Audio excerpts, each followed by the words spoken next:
તો સુરેન્દ્રનગર જિલ્લામાં ચુડાના કોરડા ગામે આવેલી માધ્યમિક શાળાની જમીનમાં થયેલા ગેરકાયદેસર દબાણ સામે ગ્રામજનોએ અવાજ ઉઠાવ્યો છે। તો શાળાની સરકારી જમીન પરથી દબાણને દૂર કરવા માટે ગ્રામજનોએ લીંબડીના પ્રાંત અધિકારીને લેખિત આવેદનપત્ર પાઠવી તાત્કાલિક કાર્ય કરવાની માંગ કરી છે।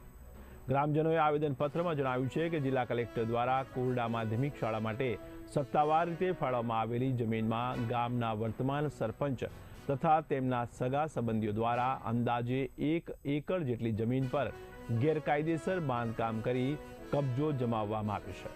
તો શાળા વિકાસ અને વિદ્યાર્થીઓના શૈક્ષણિક ભવિષ્ય માટે ફાળવાયેલ સરકારી જમીન પર ખાનગી સ્વાર્થ માટે દબાણ કરવામાં આવ્યું હોવાનો ગ્રામજનોએ આક્ષેપ કર્યો છે।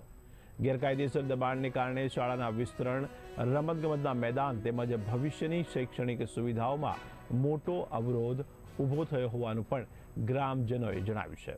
ત્યારે ખાસ કરીને સરપંચ જેવા જવાબદાર પદ ઉપર રહેલા વ્યક્તિ દ્વારા જ આ સરકારી જમીન પર કબજો કરવામાં આવતા તંત્રની નિષ્ક્રિયતા સામે અનેક પ્રશ્નો ઊભા થયા છે।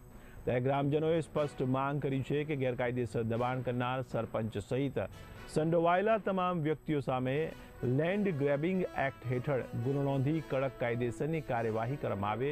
આ સાથે જ આગામી 10 દિવસની અંદર જો શાળા માટે ફાળવેલી જમીન પરથી તમામ પ્રકારનું ગેરકાયદેસર દબાણ દૂર કરવામાં નહીં આવે તો ઉગ્ર આંદોલન કરવાની ચીમકી પણ ગ્રામજનોએ ઉચ્ચારી છે।